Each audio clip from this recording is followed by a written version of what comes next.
Tabor, there's one thing that was futuristic in all of that, right? They evidently had, and I don't remember this as a kid. They evidently had co-ed lockers rooms in the future, and Rafal's all for it. What do you think about that, Rafal? Oh, I'm a big fan of that. I mean, my partner is going to see my gun, and she can also see my weapon.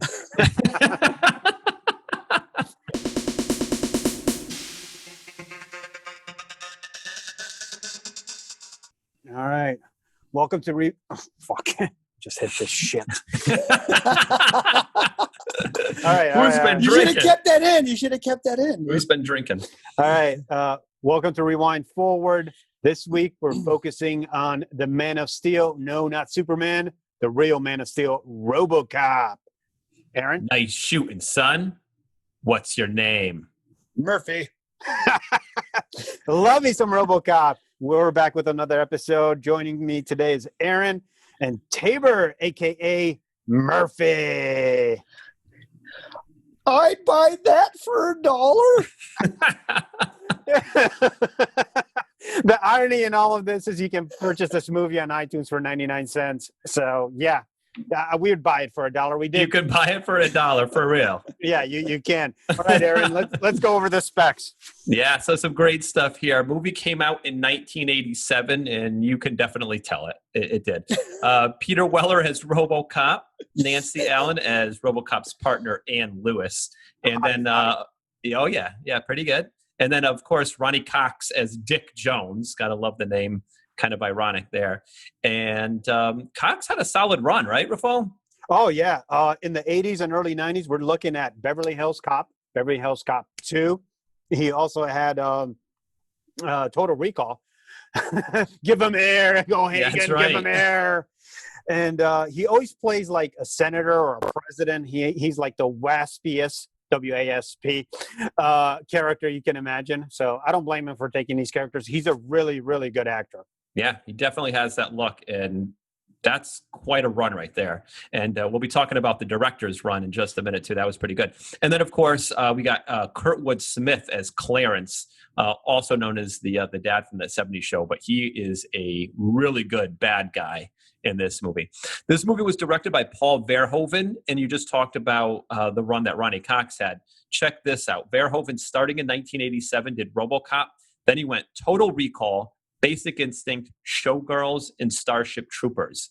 That's those 5 movies all in a row.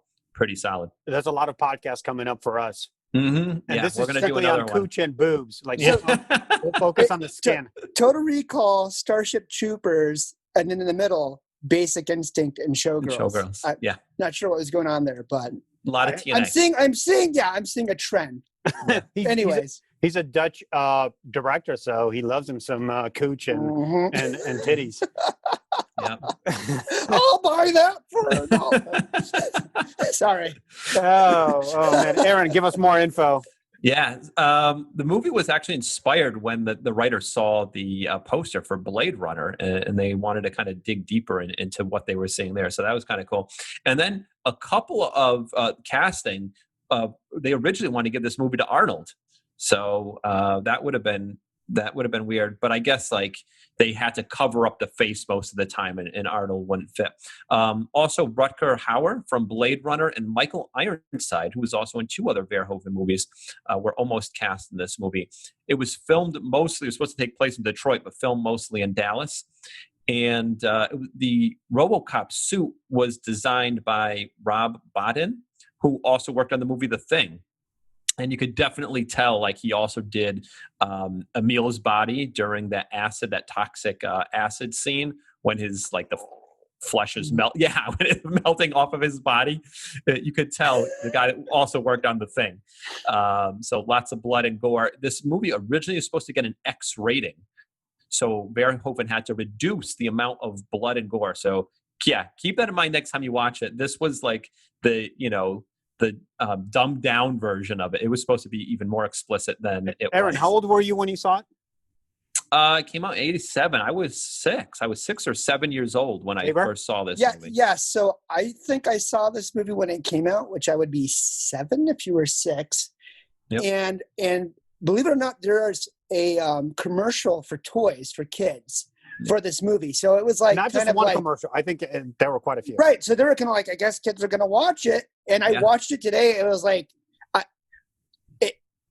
I just like, I think about kids today, if they saw it, it'd be freaking crazy. People would like complain and stuff. Yeah. Anything by Verhoeven, right, Rafal? If it's been directed by Verhoeven. Yeah. Make sure your kids don't watch it. They're not in the room. Don't let your kids watch it. When you're watching a Verhoeven movie. That doesn't mean it sucks. It's just... Yeah, not right for 6 and 7 year olds, but we turned out okay, I think. And then lastly, it was actually nominated for 3 Academy Awards. How about that? For sound and film editing. So, really? I do agree with the sound. That beat when he drives, when Robocop drives around, that theme music. I think it's awesome. Very powerful. If you hear it, you kind of know it's Robocop, and we're talking about over 30 years later. Mm-hmm. So love me some of that music. Film editing, I want to see the competition because it wasn't the best. Sound definitely. Yeah. All right. So what stood out? What stood out for you guys? So the first thing for me was over the top violence. Like thinking back, I saw this as a little kid and it didn't really faze me. I don't ever remember watching it as a kid and be like, oh my God, like this is too much for me. I just remember watching it. The brutal killing of Officer Murphy, the vat of acid scene, and just kind of the overall intensity of the movie. And then I remember when we were in elementary school, there was a fundraiser one year. I was like in 3rd or 4th grade, and they were giving away the VHS of this movie at our elementary school for a fundraiser. Naylor Knights, making us proud. They do miss the 80s. Yeah, exactly.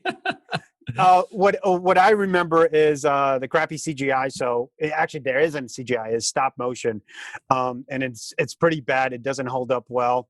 In regards to technology, this is supposed to take place in 2043 or around that time, but we still got big butt TVs, no cell phones.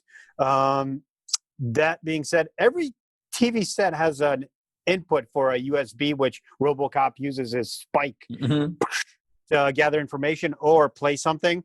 And I know a lot of dudes who, after a few drinks and watching a porn, would probably stick something into that slot. And that's about it for me. Tabor, what do you got? Yeah. So ditto on the violent mutilation of Murphy. I mean, I was watching it and just like he's getting his like arm blown off and like he's sitting there to the very end and just taking it. And the guys are like laughing, right? They're like blowing away. And I also actually like the music score. I don't know if you like. There's that little like specific score. I think they played it again during the toy commercials. And I just mainly remember Robocop just trying to remember who he was, hunting down that mad scientist looking villain dude, or the AKA the dad from that 70s show. But yeah, that's what brings back memories of the movie. All right, time to rewind. All right. First scene, news and heart operation commercial. This is a great way to start a movie because it actually introduces the audience to what's going on via the newscast and a commercial, which Verhoeven does quite often in other movies as well. Right, Aaron? Yeah, and I think they use some of these commercials and news to kind of ease up on the overall intensity of the movie, So they added a couple of these scenes in there in commercials as well. But they start off with a newscast, and it's the Star Wars orbiting peace platform, and it lost power. So it sounds like the U.S. Space Force that we started isn't going so well. So I don't know what happened there, but yeah, that's not going so well. And then they break to that commercial, right? Oh yeah, the Family Heart Center. And one great thing about 80s movies is the phone number, for example, whether it's codes, digits, or phone numbers. This one is 555-44444. Yeah. And what's the slogan? Remember, we care. And I thought at first it was a commercial for toupees because the guy came out rocking a pretty heavy toupee there. Yeah. But it was for artificial hearts. So, and yeah, we've covered a couple other podcasts too with the codes, the Running Man, and yeah, they didn't spend much time thinking of these numbers and codes for sure. No, what do you got, Tabor? Yeah, so that the Nukem commercial was like a very like 1980s Cold War type of thing where they were talking about they're gonna, I don't know, the game's like they're gonna blow each other up, and I thought that had the 1980s Cold War written all over it. And then also towards the end, where like the kind of the news, they continue to like interview people, and there's two people, one that just says homeowner, and the other one just says unemployed person. Yeah. And the unemployed person's like, I guess they like defund the police or something. Mhm. And the guy, unemployed person's like, I don't care, man. Whatever happens, happens. And then like the homeowner's like, no, we need to have law and order. But yeah, I thought that was pretty cool how they had all the different news shows and the different commercials. The backdrop of this movie is defunding the police. I guess they wanted corporations want to privatize the police, which is quite interesting because the corporate world, and in 2043, I know this movie was shot in 87, but 2043, they want to aid criminals incite riots to lower property value so they can buy up all this property and then privatize police. I mean, that sounds like sci-fi to me, right, guys? Yeah. That's right on. Oh, man. What about the next scene, Aaron? So they go to the police department, right? You see inside the police department. And so, like you just mentioned, the movie was made in 1987, set in 2043. Yet the police station looks like it's from the 1960s. And then there was that fire extinguisher in the corner that looked like it was from the 1920s. That thing did not look like it was going to work at all. So I don't know what was going on in that police office. It was way outdated, and it didn't look like it was very futuristic to me. But Tabor, there's one thing that was futuristic in all of that, right? They evidently had, and I don't remember this as a kid. They evidently had co-ed lockers rooms in the future, and Rafal's all for it. What do you think about that, Rafal? Oh, I'm a big fan of that. I mean, my partner is going to see my gun, and she can also see my weapon. I'll buy that for $1. But Verhoeven loves some unisex bathrooms because he comes back to it. Dude, I think Verhoeven is just like every single movie, right? So like Robocop, then later in Starship Troopers, and then like Total Recall, right? He just was like, he couldn't have a co-ed locker room, so it was just like, you know what, we'll have a brothel. Yeah. Yep. Yeah. Yep. And what I don't understand is like guys are walking around both in Starship Troopers and Robocop, and like no one has an erection, I guess. It's like they're just walking around taking a shower. They're used to it, I guess, but maybe it's future, just cold water. Maybe they're just using cold water. True. It could be the cold water. In the future, it's just everyday thing. What about the next scene with the introduction of the Ed 209? Aaron? Yeah. So the stop motion, you recognize that too right away. Like what is this? Yeah, it didn't age well. I don't remember back then, watching it as a young kid. If you watch it and be like, whoa, that looks awesome. But watching it now, you could tell it's way outdated. Tabor, what do you think when you saw it? When you saw the Ed 209? When you were a kid? Dude, I thought it was awesome. And I like that nostalgia type of like, it's so awful, it's good type of thing. Like I think it's cool. Okay. Like I'm good with it, Mm-hmm. Sometimes the CGI is over the top because it just looks odd. So it's cool just to have sometimes this little models. Yeah. Mm-hmm. Which they had plenty of, and we'll talk more about those later. But and then ED 209 just unloads on this dude Kinney, and I mean, I don't remember this scene, but there was a lot of blood flowing here. But then someone in the background yells out, "Call a paramedic." I think a mortician would be more appropriate. That dude took like 50 bullets from this machine. 200 rounds. Yeah, 200 rounds. He's okay. It's just a question. Yeah. Call a paramedic. And then the old man, Dick Jones and Morton, they just continue their business like nothing happens. There's a guy smoking on the side of them. They're just like, let's keep conducting our business with and this Dick company. Dick Jones goes to his boss and say, just a glitch. Yeah. He's like, hold on, we can fix this. It's okay. People are like cowering, like, oh. He's like, it's okay. It's all right. Interesting tidbit. The actor who got shot up in that scene recently gave an interview in the article. He said, "Yeah, 200 squibs they put on him front, back, and the crotch area too." And he said the worst one was it blew up in the crotch area, and his junk was on fire. But we had to hold the scene, so he's laying there like, "Ugh!" And when Verhoeven said "cut," he starts screaming like a little bitch. He said, "Well, if he held it in that whole time, you know, that's pretty. I give him props for that. I give him props for that." But no doubt. After that scene, we get introduced to Clarence Crew, aka the '70s dad, and he plays such a great character here. He's such a bad guy. And what's funny is, if you watch this movie and then someone said, "Oh, he's going to lead a comedy show for like 8 seasons," I couldn't picture it.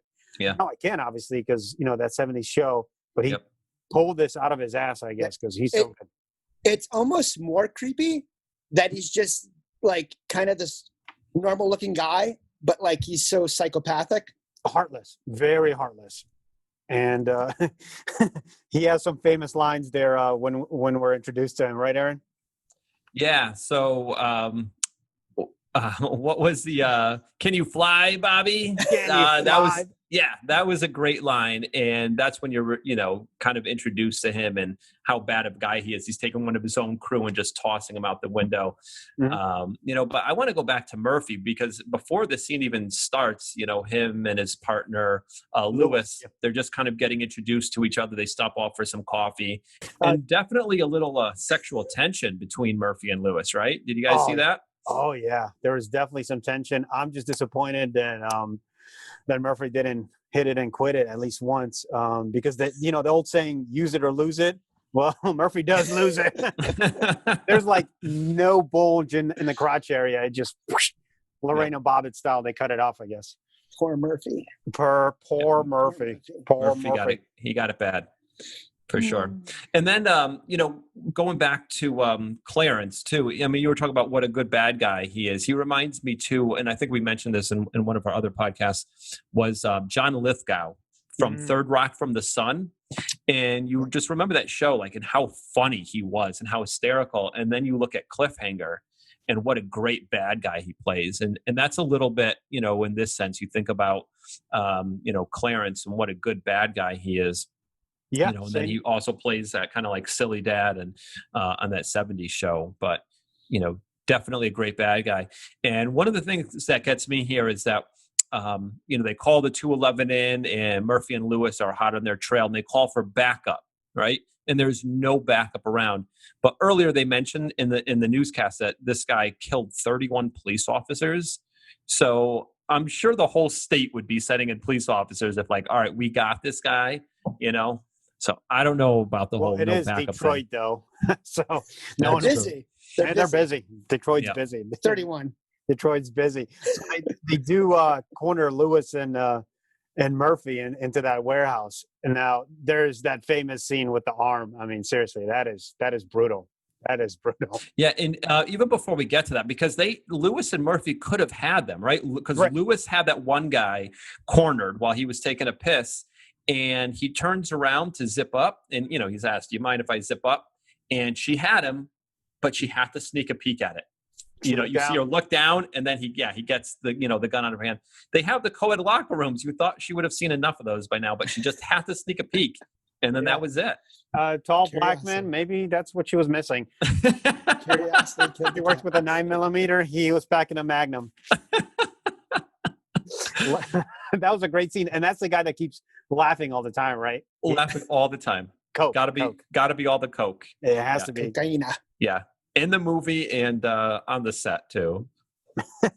Tabor, what do you got for us on the coke? No, I was speaking of coke, evidently it's popular in the future as well. And the OCP dude who starts the Robocop program, Morton, later on, and maybe you'll mention this later on, where he gets some hookers and snorts cocaine later in the movie. And then there's the cocaine factory. It's like, that's interesting. Cocaine in the 80s, cocaine in 2043. 23. Yeah. What a coincidence. Yeah. Definitely. All right. So that covers our rewind. You guys want to move forward? Let's do it. Let's do it. All right. Now we're into forward. So, Aaron, what's the first scene?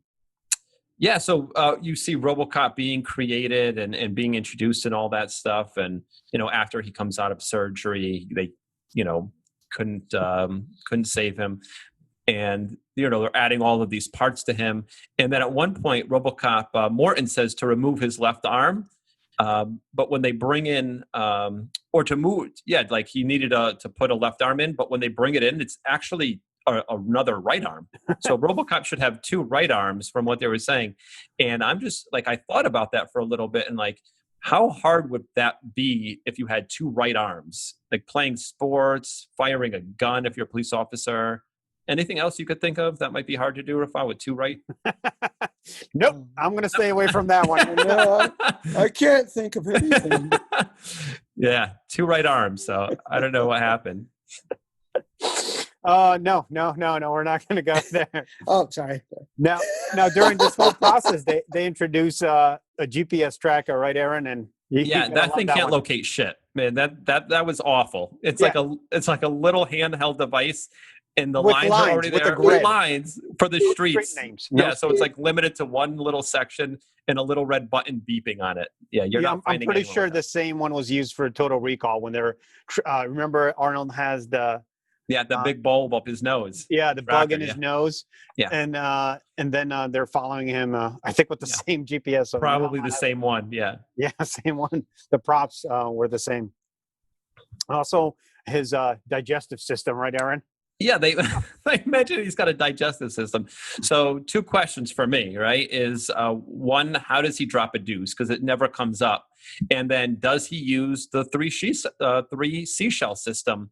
Like Demo Man. It is in the future, so they probably still have the 3 seashells around. Mm-hmm. And does RoboCop use those? That's what I want to know. Solid questions, right, Tabor? Mm-hmm. Yeah, it's interesting. They made RoboCop a cyborg, and then eating like baby food and stuff, and then like cyborgs are definitely an '80s thing. I think was Cyborg made in the '80s for fall. Yes. Yeah, and the Bionic Woman, it was like '70s, '80s thing. Yeah. Yep. So it was big back then for sure in that era. All right. So next scene is the first fight scene of RoboCop, and where does it start? Yeah, right in the liquor store, and the guy is watching the show. I don't know. Is there a name to the show, or just I'd buy that for $1 show? I'd buy that for $1. He's watching it on TV and cracking up, and his wife is just like, over on the side, like, oh god, counting money. But yeah, she's counting money, and some guy walks. Wait, time out. Was that a real show? Like, is that like why did they put that in there? And it's only one clip of that show. Mm-hmm. Yeah, and it's over and over again. Like, how did they think of that? Like, where did every time everyone thinks it's the funniest thing they've ever seen. It's hilarious. We need to find who that actor was, and if you are that actor, please comment below and tell us about the experience. Yeah, for sure. Yeah, I don't know if he was in anything else, but yeah, we should do a little research on him. But you could definitely tell we're in the 80s, right? They have like a bottle of Bacardi at the liquor store for $4.69. So yeah, it was cheap. You can tell that this was, from them. And then RoboCop, obviously comes and gets the perp, and he throws him into that glass case. And at one point he tells him he's under arrest, but then he never takes him in, right? Yeah, I don't think he just knocks him out. He didn't take anyone in, right? When the 2 guys were assaulting the woman, he shot the one guy. The other guy puts his hands up. There's only one guy he takes in. Oh, and later on we'll talk about that. Yes. Yeah. So, but then even the the councilman, right, who had the hostages, he just throws him out the window. So I think RoboCop just didn't want to do any paperwork. Probably just too much paperwork. Screw this guy. Yeah, he's just like, I'm just going to beat these guys up and throw them around. That's every cop's dream. Like, just point and shoot, and don't worry about the paperwork. Like you said, it's Detroit. It's Detroit. It's Detroit. Yeah. All right. And during that scene, you see RoboCop driving around. Tidbit is the actor can't fit in that Ford Taurus. So he has to rock some boxers. So he's actually driving his boxers in the top part of the RoboCop. Yeah. That's excellent. And that's why if you rewatch the movie, it's always a cutaway shot where you see his leg hitting the ground. It's a low shot. And then it's a cut where he's already out of the car. Yeah. Just FYI, because he never had the entire suit. The actor never had this entire suit in the car. Good tidbit. The next scene after the liquor store is the bathroom scene, which is a solid opening in the actual bathroom, which is the toilet cam in a sense. Yeah. You see a gentleman taking a number 2 from his perspective. But beforehand, Morton and another colleague want to get into the bathroom, and they need a VIP card to get into a special bathroom. Yeah. That's some serious balling right there. If you earn that card, you know. Yeah, you don't want just anyone using your private bathroom, but it is pretty filled up when you walk in. So I think a lot of people got that card. No, it is aesthetically pleasing. It looks like corporate, right? High-end. But if it's VIP, there should only be like 1 or 2 people in there ever. But this place was packed, so they're handing out the VIP cards. You know, like candy on Halloween. Yeah, you blow up in the same porcelain, though. Technically, I mean, whether it's VIP or no. Yeah. Right, Aaron? Yeah, and what gets me is like you see Dick Jones, right? He's on the toilet, and Mort and his buddy are talking about him. And then you see Dick in the bathroom, like you said, that underneath shot. Dick pulls up his pants, flushes the toilet, walks out of the stall. I didn't see him wipe either. I don't think he wiped himself. And then and then he didn't wash his hands, and he starts running his fingers through Morton's hair. Yeah. And then grabs him by the... On purpose. Yeah, that was what... Yeah. He knew he was talking junk, so he's like, that's it. I'm not going to wash my hands. I'm grabbing your hair. Imagine doing this during COVID. Yeah. They don't wash their hands in the future. In the future, they don't wash their hands. They don't worry about it. Maybe there's just no germs in the future. No, it's all vaccine. Everyone is rocking vaccines, and no one gets sick, I guess. Yeah. So that was a classic Verhoeven shot underneath the stall. You didn't study that one at NYU, Rafael? No. That shot is now famous because of Verhoeven, but not utilized properly, I think. No. A lot of movies can do that. But the problem is, what if the actor decides to take a number 2 while they say action? And, and like, cut. Cut. Oh. I thought we were doing it for real. And then it gets even better, right? Because, Dick comes over and he's telling Martin, when I was a young exec, we used to call the old man names too. And he runs through a list of the names, and they are Iron Butt, Boner, and once Asshole. So there's got to be a joke in there somewhere, right? Yeah, Dick mentions he's a number 2 around here after taking it down. I mean, the jokes write themselves. I'm sorry, but they do. I'll buy that for $1. It's great stuff. Taylor, you're missing the boobs, right? I know. I don't. Hold on. I don't know if like. I'll buy that for $1. Oh my God. Man. So the next scene is Emlyn at the gas station. I guess he robs a gas station and then pumps at the same time. And what's interesting is Bacardi was cheap, but gas wasn't. It was $6 per gallon if you look real close. And it's a short scene, and Emlyn blows up the gas station. And I think he thinks that Robocop is just going to blow up. But there's that iconic scene where Robocop is shooting at him with an explosion in the background. That is a famous one. You probably see in the trailers and all the time. And I love that scene. That scene. I think one of the most iconic, I mean, there's quite a few like iconic gas station blowing up scenes. And that is definitely one of the most, iconic. A few other that stand out to me was First Blood. There's a big, gas station blows up. Zoolander. Yes.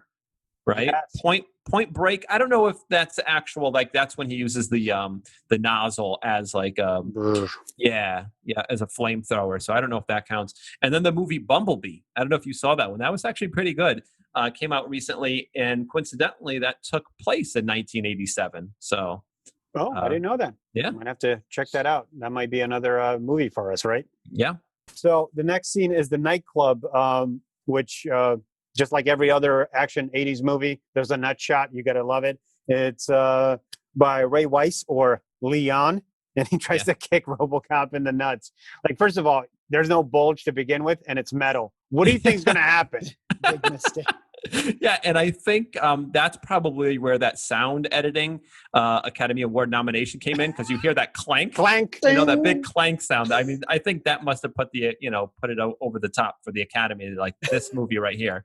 That's what we're looking for. And here's a fun piece of information that there's actually a shot of Verhoeven dancing in this club, because they must have, they had to do this scene quite a few times. And I think at a certain point, the dancers were probably just getting tired of dancing and moving around, all night while they're getting it. So he was trying to get, all the actors pumped up. And so there's a scene where he was kind of dancing and moving around. I think at one point, like doing like this drumming thing.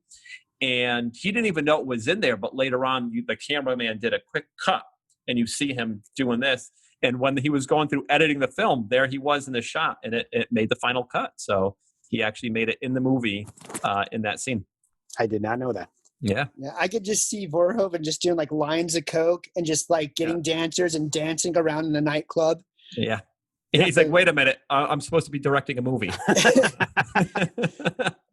With the co-eds from the locker scene just like dancing around. Oh, that's behind the scenes director's cut. Yeah.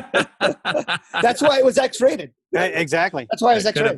That could have been. Oh, speaking of titties and all that stuff, next scene is the Norton apartment scene with hookers. You find out that Norton likes some cocaina.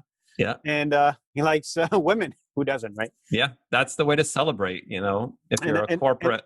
Exactly. I got to admit that watching this again, I realized that the hookers are really, really ugly. They're definitely 80s chicks. Those are not 2043 chicks. Those are 80s chicks. First of all, they're kind of old. You would think that with all that money, he would get like a 22, 23-year-old. Or he might have liked him older. It might have been his thing. But just get them better looking. I'm sorry. And then what's funny is when Clarence walks in, he's like, "Bitches out," and they scram. And they just and then they say something. I think like, "Warren, we'll see you later. We'll see you later." Like, no, you won't. No. So this is. I just got like a visual of Dave Chappelle saying "bitches out" for some reason. Yeah, you're right. You're right. Whoever wrote that scene's awesome. Yep. What's interesting is, as far as tech's concerned, Clarence throws in DVD to play for Morton. This is 87. That's a solid decade before DVDs were prevalent. And at the same time, it's 2020 and DVDs are pretty much phased out. Yeah. So we reached the whole gamut of, it was too early for that movie in 87, but it's also too late for 2043. I think by 2043 there'll be no such thing as a DVD. Yep. So, but I'll give them props for that, because it was strictly, barely CDs were in. It was cassettes and CDs, but no DVDs. So I'll give Verhoeven definitely a plus. Yeah, they get a plus for that one. Just again, the scene, just of course, cocaine makes an appearance again. It's definitely an 80s movie. It's definitely the 80s. Pretty sure the whole cast was just doing cocaine all the time. I don't think that was prop. I don't think it was like sugar or flour. No. Verhoeven's like, here's some cocaine. Yeah. put it on our chest. Yeah, that was real. That was not a prop. I think you'd probably find more 80s movies that had cocaine on the set than not. I used like the rated R movies. I think that was just the way it was back then. Yeah, like Kilo, like Miami Vice with kilos of cocaine, 1980s. Yeah. Just like every 80s movie was like, and then they would do that thing. Like, yeah. Yep. The Dr. Evil before Dr. Evil. Thank you. All right, we're into the next scene with Robocop finally realizes that he's actually more of a Murphy than a Robocop, right? Yeah.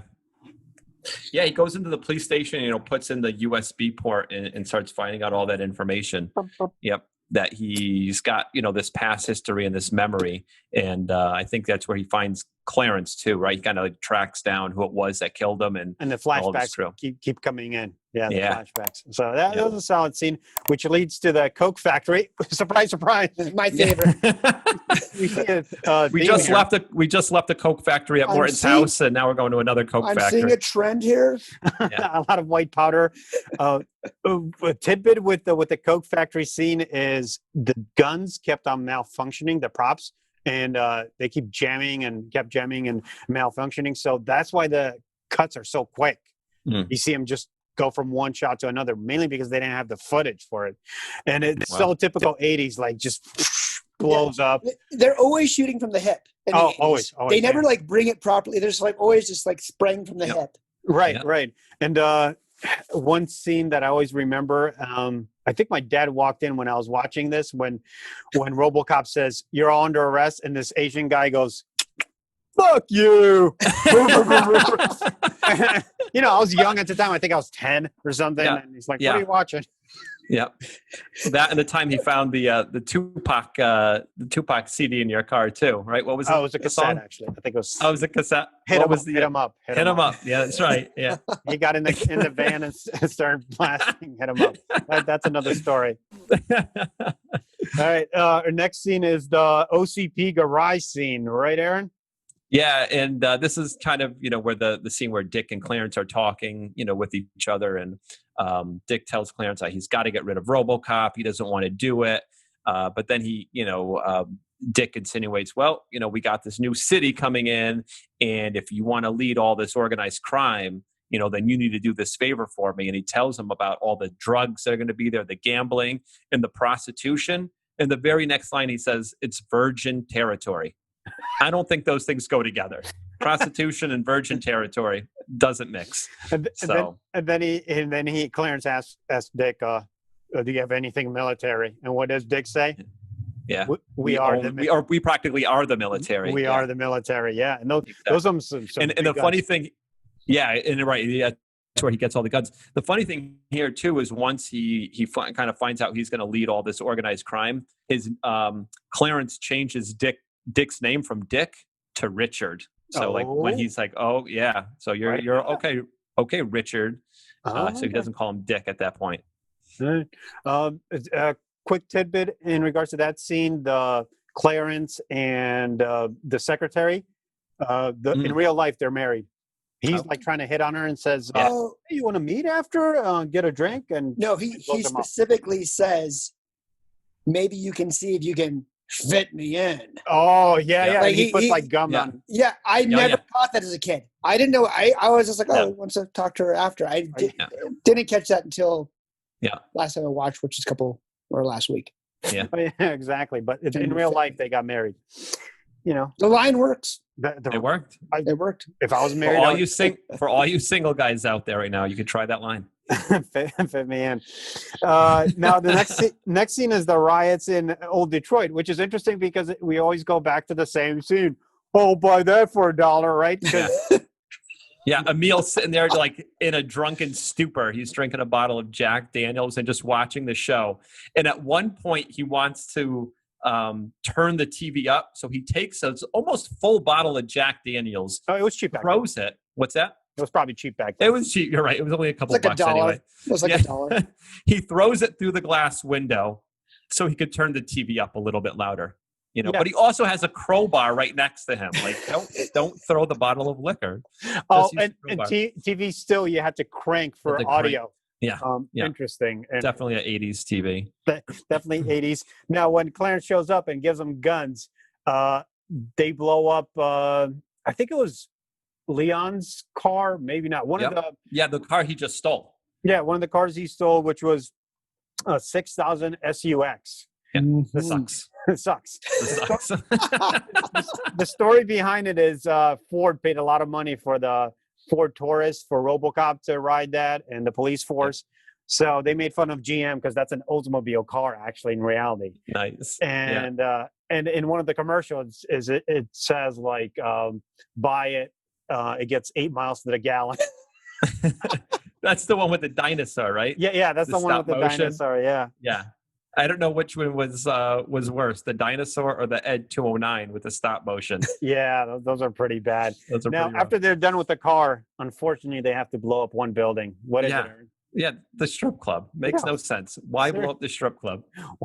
There's probably so many ugly, hot strippers.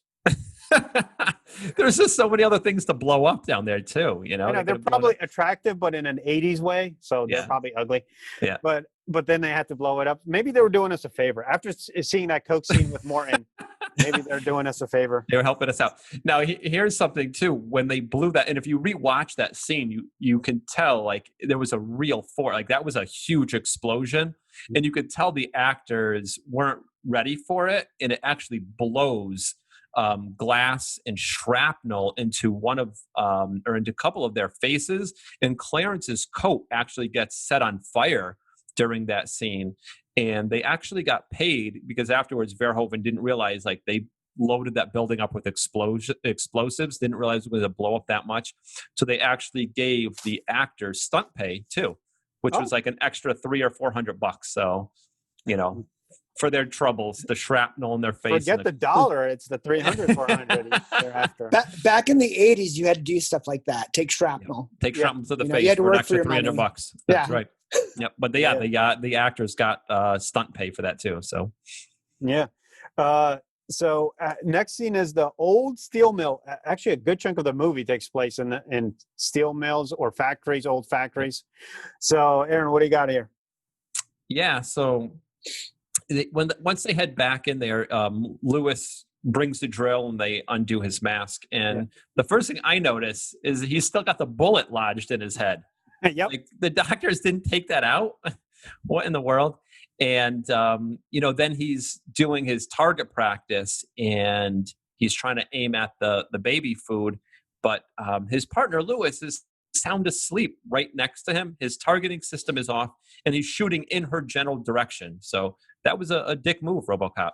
I don't know what he was doing there. Yeah, that's not a Murphy move. That's a Robocop. Again, That was a Robocop. Again, it's the 80s. You just shoot ahead. Just shoot wherever. Just wherever. Just Yeah, and then Clarence and his crew show up, and Aaron, you got to tell me this is so 80s, right? They're right there.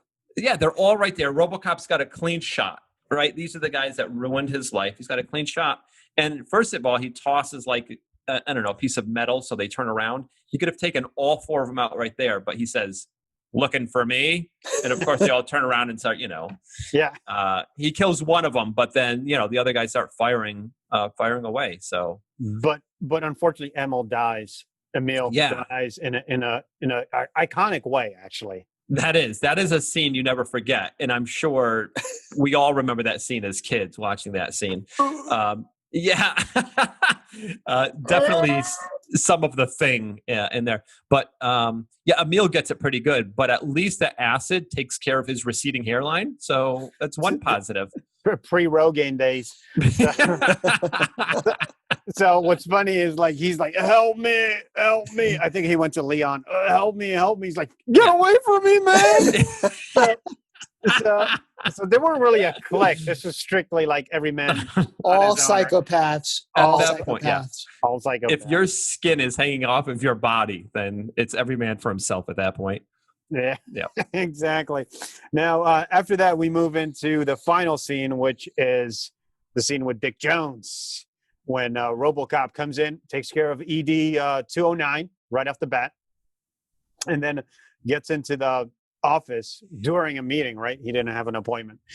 No, walks right Wait, in. how did he take care of ED 209? What did He took one of the guns. He took one of the Took guns. one of his arms off or something like that? Yeah, he took the gun, one of the ED 209's guns, and turned it in and shot his other, his other gun. That's one, and the other one is he took the gun from Clarence, like all the military weapon, and he blew up one in on the bottom, like on the staircase. Actually in front of the building. In front of the OCP building.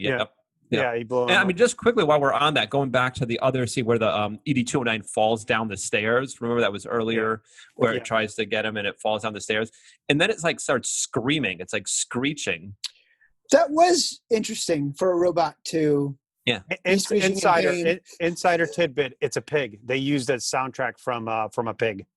Really? An actual pig squealing. What made them do that? Yeah. Coke. Oh, cocaine. Cocaine. Yeah. We know. Hey, We know hey guys, you got a pig? Yeah, we know. We'll have it squill. I'll buy that for $1. No one wants to admit it, but I think if Truth Serum, all these actors, they were like, yeah, Coke was everywhere. We were Yeah. doing coke. They were all doing What coke. made you do that scene? It was coke. But yeah, I don't quite get that. Like the robot was in distress, so it has to squeal. You Yeah. know, I don't know. Yeah, it has emotions, I guess. It does. It does. It had to be dramatic. Yeah, and this goes back to the last scene, and it's pretty much every movie we've done so far. They save the worst for last as far as the CGI or anything like that. It's pretty bad in this one, right, Aaron? Yeah, I think they made like a 2-foot claymation replica of Dick Jones, Ronnie Cox's character, for this. But it was definitely unproportioned because those arms were about 3 times as he falls out the window. He looks like one of those wacky flailing inflatable arm things that are just like flying around. You know, that was way off. So yeah, I think so far we've done Time Cop, Demolition Man. All right, and for the last scene, we started off with Murphy, and we're going to end up with Tabor. Go ahead. That's a nice shooting, son. What's your name? Murphy.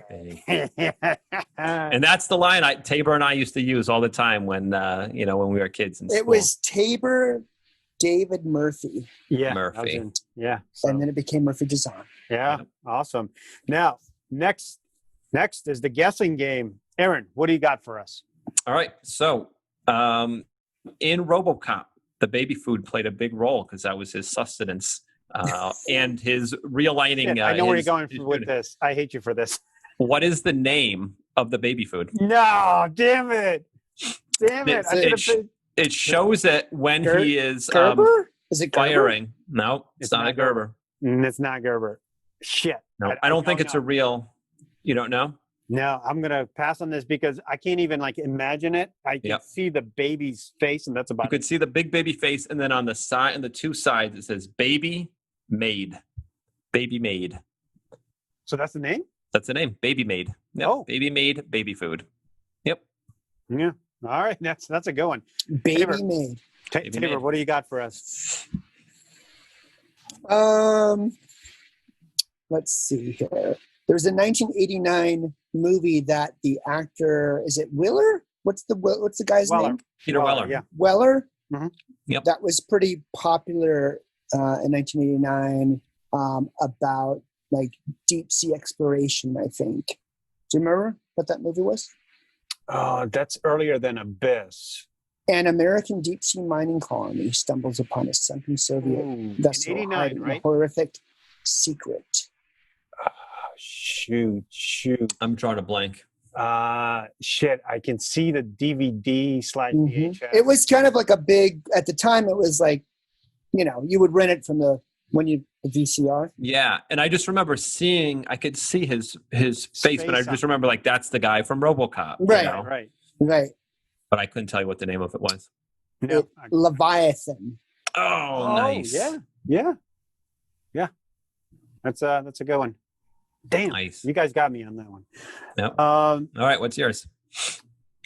5 of the actors appear in a franchise. So think of movie franchise. And what is it? I can even tell you the actors. So it's Weller, Ronnie Cox, I think Kurtwood Smith, Clarence, Miguel Ferrer, I think appears. Definitely Ray Weiss, and maybe one more. Ray Weiss as Leon. But a solid 5 actors appeared in a franchise. In A famous franchise, a movie with several sequels. Yes, big franchise. Hold on. What were the actors again? So RoboCop, Peter Weller appears. Cox, Kurtwood Smith, Clarence, Miguel Ferrer, I think appears, and Ray Weiss, the guy that plays Leon. Oh shoot! The most recent one is. Wait, can Weller. you give me a year? Can you give me an era? The last 30 years, the franchise has been going solid. Weller is the last one that appeared. It's a movie franchise. Movie franchise, yes. And You know what? Movie/TV franchise, and that might give it away.